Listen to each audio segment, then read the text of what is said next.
In the chaos of war, heroes often wear the most unlikely uniforms. Sometimes the person saving lives in a white coat by day becomes the nightmare that haunts enemies in the darkness. This is the story of Dr. Sarah Chen, whose gentle hands that healed wounded soldiers by day transformed into something far more deadly when the sun went down. The enemy forces thought they had identified an easy target when they spotted the small field hospital on the outskirts of the combat zone. What they didn't know was that the quiet medic they had been watching wasn't just any doctor. She was a former Special Forces operator who had traded her rifle for a stethoscope, but never forgot how to use either. When they decided to attack what seemed like a helpless medical facility, they walked into a trap that would become legend among both allies and enemies. Some said she was just a medic. Others whispered she was something much more dangerous. The truth was both, and that combination would prove fatal for anyone who threatened her patients. Dr. Sarah Chen wiped the sweat from her forehead with the back of her surgical glove, leaving a small streak of someone else's blood across her skin. The makeshift operating room in the field hospital buzzed with controlled chaos as another wounded soldier was carried in on a stretcher. His uniform was torn and bloody, shrapnel wounds covering his left arm and chest. Sarah moved with practiced precision, her hands steady despite having been operating for nearly 18 hours straight. "Doctor, we need you over here," called Nurse Martinez from across the tent. A young private, barely 19 years old, lay unconscious on the table, his breathing shallow and labored. Sarah quickly assessed the situation, her trained eyes scanning for life-threatening injuries while her hands worked to stabilize the patient. The field hospital sat 3 miles behind the front lines, supposedly safe from direct enemy contact. It was a collection of reinforced tents and temporary structures, housing medical equipment that had been airlifted in just 2 weeks earlier. The location had been chosen carefully, positioned near a natural spring for fresh water, and surrounded by enough open ground to spot approaching threats. What most people didn't know was that Sarah had personally recommended this exact location during the initial planning meetings. As she worked on the young private, Sarah's mind automatically cataloged the sounds around her. The distant rumble of artillery fire, the steady hum of the generators powering their medical equipment, the soft conversations of medical staff moving between patients. But there was something else, something that made the hair on the back of her neck stand up. Years of training had taught her to trust these instincts, even when she couldn't immediately identify what was wrong. "Martinez, how many patients do we have in recovery?" Sarah asked while suturing a particularly deep gash on the private's forearm. 12, doctor. All stable for now, but 3 of them can't be moved for at least another week." Sarah nodded, filing away this information. She had been running the field hospital for 6 months now, and her reputation for saving lives had spread throughout the entire division. Soldiers would specifically request to be brought to her facility, knowing that their chances of survival increased dramatically under her care. What they didn't know was that before becoming a doctor, Sarah had spent 8 years in Special Forces, conducting operations that officially never happened in places that didn't exist on any map. The transition from soldier to healer hadn't been easy. After her unit was disbanded following a classified operation gone wrong, Sarah had used her military education benefits to attend medical school. She threw herself into her studies with the same intensity she had once reserved for combat training, driven by a desire to save lives instead of taking them.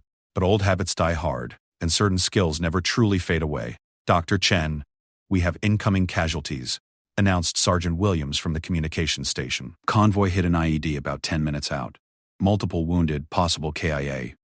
Sarah looked up from her patient, mentally preparing for another surge of injured soldiers. "How many?" "At least 6 wounded, severity unknown. ETA 12 minutes. She turned to address the entire medical team. "All right, everyone, we've got multiple incoming. Martinez, prepare beds 3 through 8. Davis, make sure we have enough blood supplies ready. Thompson, check the surgical equipment one more time." As her team sprang into action with well-rehearsed efficiency, Sarah couldn't shake the feeling that something was off. The attacks on convoys had been increasing over the past few weeks, and they seemed to be getting closer to the hospital. It was possible that enemy forces were testing their defenses, probing for weaknesses. If that were the case, it was only a matter of time before they decided to make a direct assault on the medical facility. The wounded soldiers arrived exactly 12 minutes later, their pain-filled groans filling the night air as stretcher bearers rushed them into the treatment areas. Sarah immediately went to work on the most critically injured, a sergeant who had taken shrapnel to the abdomen. As she worked, she listened to the accounts of the attack from the soldiers who were still conscious. "They knew exactly where to hit us," one of them said through gritted teeth, like they had been watching our route for days. "The IED was perfectly placed, and they had shooters in position before we even stopped rolling." Another soldier nodded in agreement. They're getting smarter, Doc. More organized. This wasn't some random attack. They planned this whole thing out. Sarah filed away this information while continuing to work on her patients. If the enemy was becoming more sophisticated in their planning, it meant they might also be gathering intelligence on high-value targets. A field hospital, especially one with her reputation for success, would definitely qualify as a high-value target. After stabilizing all the new patients, Sarah stepped outside the main treatment tent to get some fresh air. The night was clear, with thousands of stars visible in the unpolluted sky. She had always found comfort in the vastness of the night sky, a reminder that the small patch of earth where she stood was just a tiny part of something much larger. But tonight, the darkness felt different, more threatening. She pulled out a small device that looked like a standard military radio, but had been modified with additional components. To anyone watching, it would appear that she was simply checking in with headquarters. In reality, she was conducting a security sweep, using specialized equipment to detect electronic surveillance devices within a 2-mile radius of the hospital. What she found made her blood run cold. There were at least 3 active surveillance devices positioned around the hospital perimeter, all transmitting on frequencies commonly used by enemy forces. Someone had been watching them, studying their routines, counting their personnel, and mapping their defenses. This was definitely preparation for an attack. Sarah quickly made her way to the hospital's communication center, where Sergeant Williams was monitoring radio traffic from the front lines. She needed to contact her old commanding officer without arousing suspicion from her medical staff. They knew her as Dr. Chen, the dedicated physician who had devoted her life to healing. They had no idea about her previous career or the skills she had developed during those 8 years in Special Forces. "Williams, I need to send a priority message to division headquarters," she said, keeping her voice casual. "Of course, Doctor. Medical supply request?" "Something like that," she replied, sitting down at the encrypted communication terminal. She typed a message that would appear to be a routine request for additional medical supplies, but contained coded phrases that would alert her former unit to the potential threat. Within minutes, she received a response that confirmed her worst fears. Intelligence reports indicated that a significant enemy force was massing approximately 15 miles to the east of their position. The force included specialized assault teams trained specifically for attacking medical and support facilities. Their standard tactic was to approach under cover of darkness, eliminate sentries quietly, and then launch a coordinated assault designed to inflict maximum casualties while destroying valuable medical equipment and supplies. Sarah looked around the communication center, mentally cataloging the hospital's defensive capabilities. They had a small security force, consisting of 8 soldiers, primarily responsible for perimeter patrols and checkpoint duty. These men were brave and competent, but they were not equipped or trained to repel a coordinated assault by Special Forces units. The hospital's location, while ideal for medical operations, offered very little in terms of natural defensive positions. She returned to the treatment areas to check on her patients, but her mind was now focused on a completely different kind of problem. How could she protect nearly 30 patients and 24 medical staff from a force that was specifically trained to attack facilities like theirs? The obvious answer was to request immediate evacuation, but 3 of her patients were too critical to move, and organizing an evacuation would take hours they didn't have. As she moved from bed to bed, checking vital signs and adjusting medications, Sarah began to formulate a different kind of plan. The enemy forces were expecting to attack a typical field hospital defended by a handful of regular soldiers and staffed by medical personnel with no combat training. They were not expecting to encounter someone with her particular set of skills and experience. She spent the next several hours quietly making preparations while continuing to provide medical care to her patients. To anyone watching, she appeared to be conducting routine maintenance checks on medical equipment.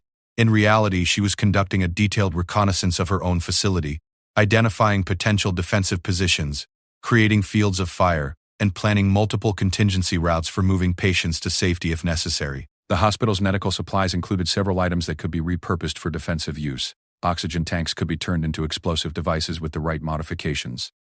Surgical instruments, while designed for healing, could also be effective weapons in skilled hands.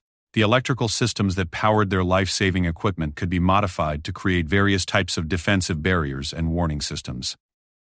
Sarah also began to subtly assess her medical staff, trying to identify which individuals might be able to assist in the defense of the facility if necessary. Sergeant Williams had previous infantry experience before transferring to communications. Nurse Martinez had grown up on a ranch and was an excellent shot with both rifles and pistols. Dr. Topic Patterson, despite his mild-mannered appearance, had served 2 tours in combat zones before specializing in trauma surgery. As dawn approached, Sarah received confirmation through her coded communication channels that the enemy assault was planned for the following night. This gave her approximately 18 hours to prepare defenses and position her people without revealing her true background or alarming the patients who were counting on her for their medical care. She gathered her senior staff for what appeared to be a routine morning briefing about patient care and supply management. But hidden within her discussion of medical protocols and treatment schedules were carefully worded suggestions about security procedures and emergency protocols that would position key personnel exactly where she needed them when the attack came.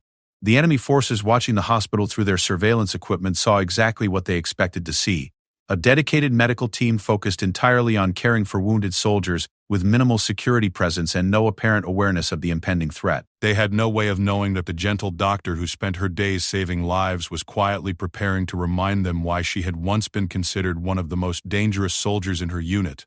The afternoon sun beat down mercilessly on the field hospital as Sarah continued her preparations under the guise of routine medical duties. She had spent the morning hours carefully positioning supplies and equipment in locations that would serve dual purposes. Medical stations had been relocated to areas that offered better protection from incoming fire, while still maintaining optimal patient care capabilities. Emergency lighting had been redirected to create blind spots that could conceal defensive positions, all while appearing to improve the overall illumination of treatment areas. "Doctor, the new supply shipment arrived early," reported Corman Jenkins, wheeling in several large containers marked with standard medical supply codes. To any observer, these appeared to be routine deliveries of bandages, medications, and surgical instruments. In reality, Sarah had used her security clearance and old military contacts to have specialized equipment included in the shipment. Hidden among the legitimate medical supplies were night vision devices, communication equipment, explosives, and weapons that officially didn't exist in the hospital's inventory. Sarah nodded approvingly as she conducted a thorough inspection of the delivered items. "Make sure everything gets properly cataloged and stored in the appropriate locations," she instructed, knowing that Jenkins understood she was referring to more than just medical supplies.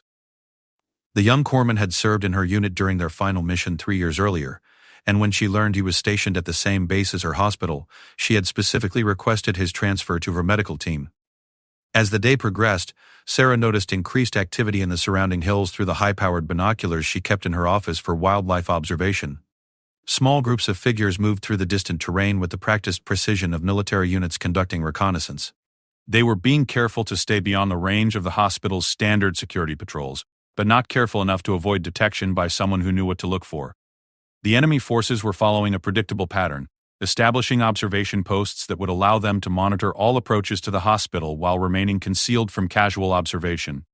Sarah counted at least 12 different positions, suggesting an assault force of 60 to 80 personnel. This was a much larger force than she had initially estimated, indicating that the enemy considered the hospital to be a particularly high-value target. At 1400 hours, Sarah received an encrypted message through her covert communication channels that provided additional intelligence about the approaching threat. The assault force was led by a commander known for his brutal efficiency in attacking medical and humanitarian facilities. His standard operating procedure involved a 3-phase assault. First, neutralize all perimeter security through coordinated sniper fire. Second, breach the facility using explosives and overwhelming firepower. Third, systematically eliminate all personnel while destroying valuable equipment and supplies. This information confirmed Sarah's suspicions that the enemy had no intention of taking prisoners or sparing medical personnel. They planned to turn the hospital into a monument to terror, sending a message that no one was safe from their reach. What they didn't realize was that their target had been analyzing their tactics for years and had developed specific countermeasures for exactly this type of assault. Sarah called for an emergency staff meeting, ostensibly to discuss changes in patient care protocols due to increased enemy activity in the area. But her real purpose was to brief her team on the modified security procedures that would soon become a matter of life and death. She spoke carefully, presenting information in a way that would prepare her people without causing panic among the patients who might overhear the conversation. "We've received reports of increased enemy movement in our sector." She began studying the faces of her medical team.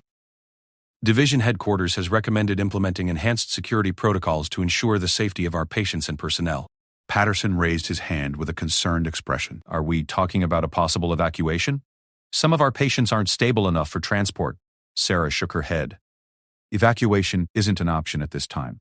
3 of our critical patients cannot be moved without risking their lives, and organizing a full evacuation would take more time than we have available. Instead, we're going to implement in-place protection protocols. She proceeded to outline a series of procedures that sounded like standard emergency protocols, but were actually carefully designed defensive positions and responsibilities. Each staff member was assigned specific locations and duties that would maximize their safety while allowing them to continue providing essential medical care. The assignments were based on Sarah's assessment of each individual's capabilities and her knowledge of optimal defensive positioning.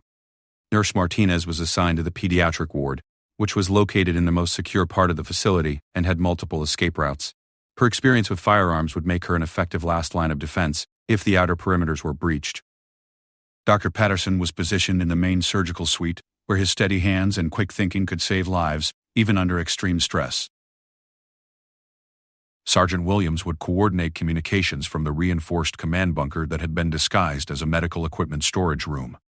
As evening approached, Sarah conducted a final inspection of the hospital's defensive preparations. Casual observers would see nothing more than a medical facility preparing for a busy night of patient care, but Sarah's trained eye could identify the subtle modifications that would turn the hospital into a fortified position capable of repelling a significant assault. Medical equipment had been repositioned to create interlocking fields of fire without compromising patient care. Emergency lighting had been modified to provide illumination where defenders needed it, while creating concealment where attackers would least expect it. Communication lines had been rerouted through protected pathways that would remain functional, even if the main systems were targeted. Most importantly, escape routes had been prepared for evacuating the most critical patients if the situation became untenable. At 2100 hours, the first phase of the enemy assault began exactly as Sarah had predicted. Suppressed rifle fire from the surrounding hills eliminated the hospital's perimeter sentries with professional precision. The attackers had studied the patrol schedules and positioned themselves to eliminate all visible security personnel within a matter of minutes. What they didn't know was that Sarah had anticipated this tactic and positioned additional observers in concealed locations throughout the facility. From her position in the main treatment tent, Sarah monitored the assault through a network of concealed cameras and motion sensors that she had installed throughout the day. The enemy forces were moving with confidence, believing they had successfully neutralized all resistance and could now proceed with the main assault. They advanced in 3 groups, following textbook assault procedures that Sarah had trained to counter during her Special Forces career. The first group approached the main entrance with explosive charges designed to breach the reinforced doors and create maximum psychological impact. The second group moved toward the generator facility, intending to cut power to the entire hospital and eliminate the ability to provide medical care to wounded soldiers. The third group positioned themselves around the patient wards, ready to systematically eliminate everyone inside once the initial assault created sufficient confusion. Sarah activated her communication system and began coordinating the hospital's defense with calm professional precision. Her voice remained steady and controlled as she provided specific instructions to each team member, drawing on years of experience leading Special Forces operations in hostile territory. Martinez, we have movement approaching Sector 3. Implement Containment Protocol Alpha, and prepare for possible patient evacuation from the Eastern Wing. Williams, activate emergency communication backup and establish contact with Division Headquarters. Request immediate artillery support at coordinates I'm transmitting now. Patterson, move critical patients to the designated secure areas. And prepare for emergency surgical procedures under combat conditions. Each instruction was acknowledged with the calm professionalism that Sarah had insisted upon during their training sessions. Her medical team had adapted quickly to the new protocols, understanding that their lives and the lives of their patients depended on precise execution of carefully planned procedures. The enemy assault force reached the hospital perimeter at exactly 21:30 hours, confident that they faced only minimal resistance from poorly trained medical personnel. The lead group began placing explosive charges on the main entrance doors while the other groups moved into their assigned positions. What happened next would become the subject of classified reports and whispered conversations throughout the military intelligence community. Sarah emerged from the main treatment tent carrying what appeared to be a standard medical bag, but her movements had changed completely. Gone was the gentle, caring physician who had spent the day tending to wounded soldiers. In her place stood a highly trained Special Forces operator who had survived dozens of combat missions in the world's most dangerous locations. Her posture, her gait, even the way she held her head, had transformed into something that would have been instantly recognizable to anyone who had served in elite military units. She moved through the hospital grounds with supernatural stealth, using shadows and concealment techniques that she had perfected during years of covert operations. The enemy forces never saw her coming. One moment they were advancing confidently toward their objectives.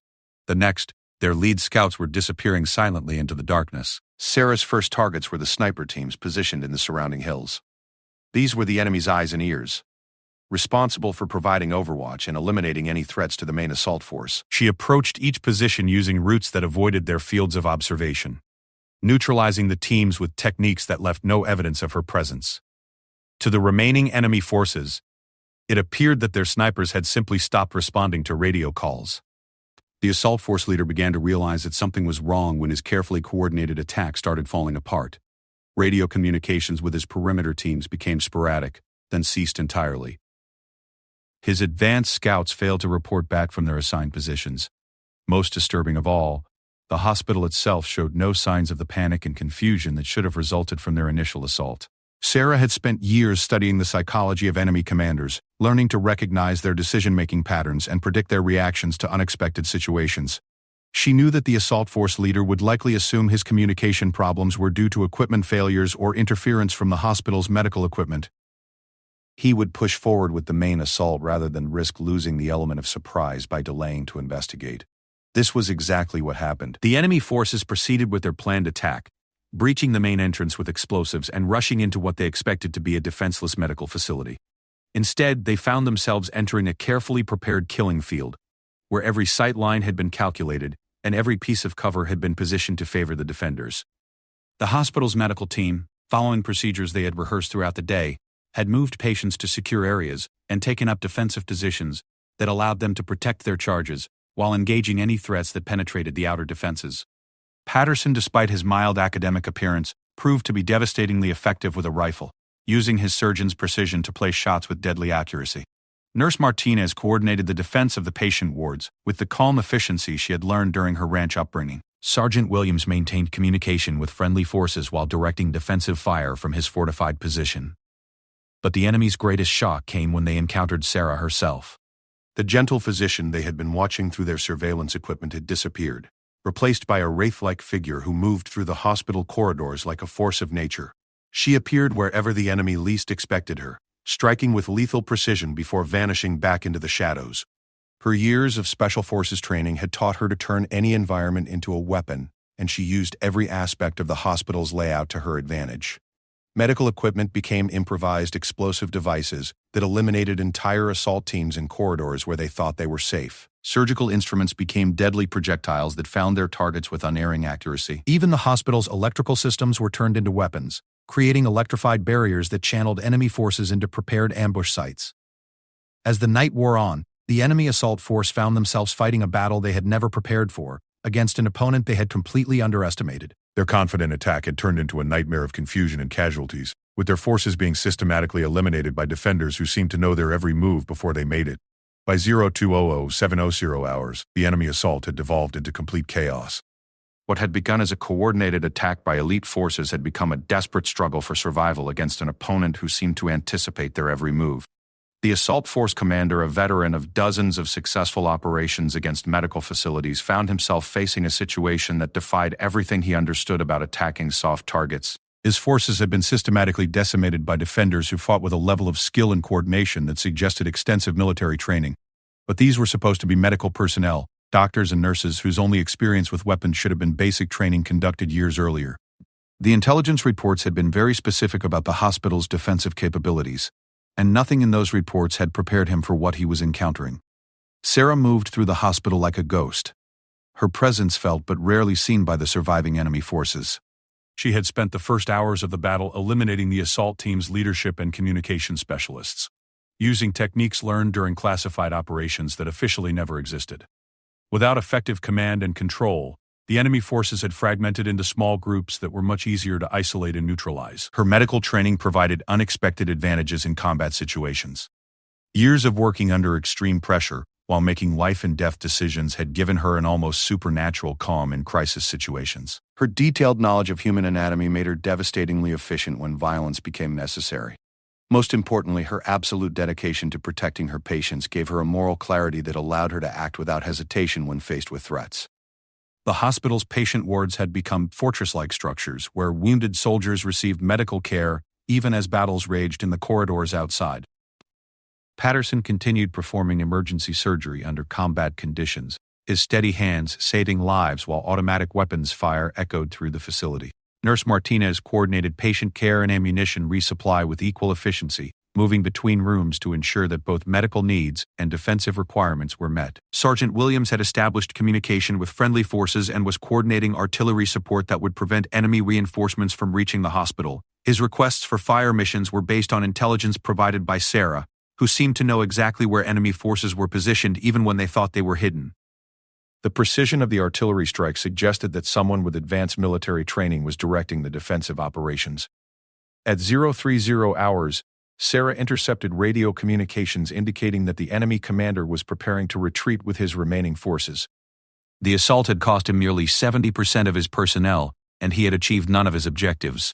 The hospital remained operational, its patients were still receiving medical care, and its defensive capabilities had proven far more formidable than intelligence reports had suggested. But Sarah knew that allowing the surviving enemy forces to escape would be a strategic mistake. They would report back to their commanders about the hospital's unexpected defensive capabilities, leading to future attacks, with better preparation and overwhelming numbers. More importantly, the enemy commander was responsible for attacks on multiple medical facilities throughout the region, and his escape would mean more innocent deaths in the future. She made a decision that drew on her special forces training rather than her medical ethics. Instead of allowing the enemy forces to withdraw, she would ensure that none of them survived to report what they had encountered. This was not a decision made lightly, but it was the only way to protect future targets and maintain the operational security that kept her hospital functioning effectively. Sarah activated a series of improvised explosive devices that she had positioned throughout the hospital's perimeter during her preparations. These devices had been constructed using medical oxygen tanks and other supplies that were readily available in the facility, creating a defensive barrier that would prevent enemy forces from escaping while avoiding damage to the hospital itself. The timing and placement of the explosions required split-second coordination that demonstrated years of demolitions training.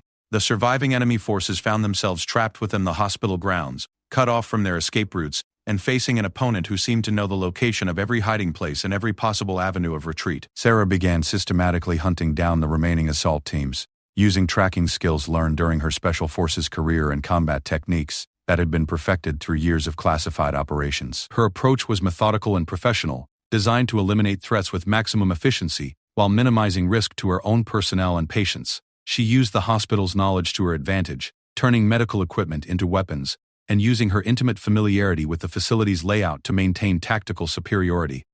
Each engagement was brief and decisive, resulting in the elimination of enemy forces before they could mount any effective resistance. The final confrontation came at 0430 hours, when Sarah cornered the enemy commander in the hospital's main supply warehouse. He was a professional soldier with decades of combat experience, but he found himself facing an opponent whose skills exceeded his own in every measurable category. The brief firefight that followed demonstrated the difference between conventional military training and the specialized capabilities developed by elite Special Forces operators.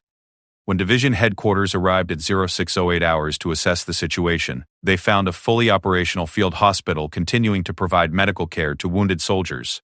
The facility showed signs of having been attacked, but the damage was surprisingly minimal considering the size of the enemy force that had been detected approaching the area. More puzzling was the complete absence of any surviving attackers, despite intelligence reports suggesting that a significant assault force had been committed to the operation.